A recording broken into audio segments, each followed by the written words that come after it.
the independent reps I just use mainly as a sales force. You still want to conduct all the marketing activities and building the credibility of the company. And you want to try to carry that over to the independent reps. If they're not working, and if an independent rep isn't working within 30 days, you're going to know it, right? You're going to know by his call report. You're going to know by who he's taking you to see. If he's just going to see buddy calls, right? I mean, stay away from the buddy call. But if he's taking you to valuable buyers or customers that are decision makers, and these guys can make the decision, and he put you in front of a guy like that because he has a relationship for years and years, then that's a very, very valuable thing. And it would take the company a very long time to get to that person so quickly. So if you know how to really leverage these guys and work with these guys, they can create a lot of early success. So they do become very important.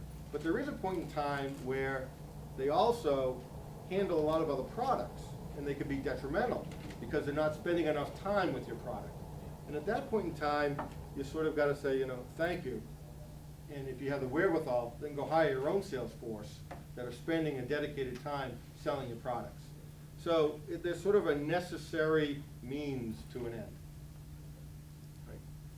So when we were ready to go full steam ahead with the myview, it was the only focus of the company. It was only dealing with the myview. And to address your issue about price, we did start high with the business traveler. And when we got volume and we were able to really work the BOM, we got the BOM cost, when we first started, the BOM was about $173. We got the BOM down to a little under $60. So we're able to hit price By BOM, points. you mean bill of materials? The bill of materials, our cost. Yeah. So we'll dramatically be able to reduce that cost to be able to go after that younger market. And in fact, myview is still alive today. The product is available at $129. So they've been able to get the price point down to where it would be accepted in the marketplace. So, as a follow-up to Mike's point, isn't there a timing issue here? When you got the exposure with Paris Hilton, you were addressing one market, but that was the market that the college kids said wasn't a market.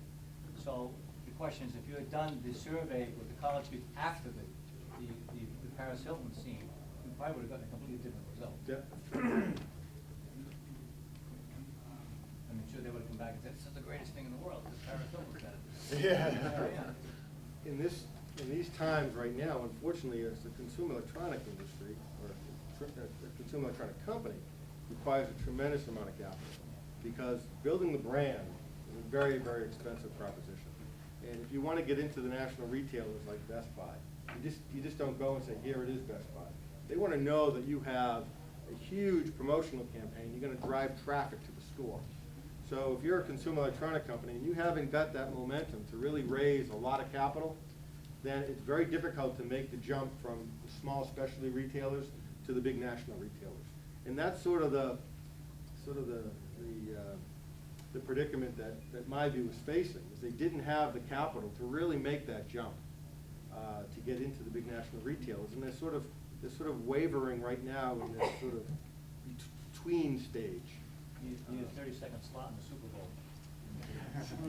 That's right. I mean, you need stuff like that. You need to be able to raise the type of money to build that awareness, to build a brand. And then right now, they're faced with the ability of the inability to raise money in this economy. So it's very difficult.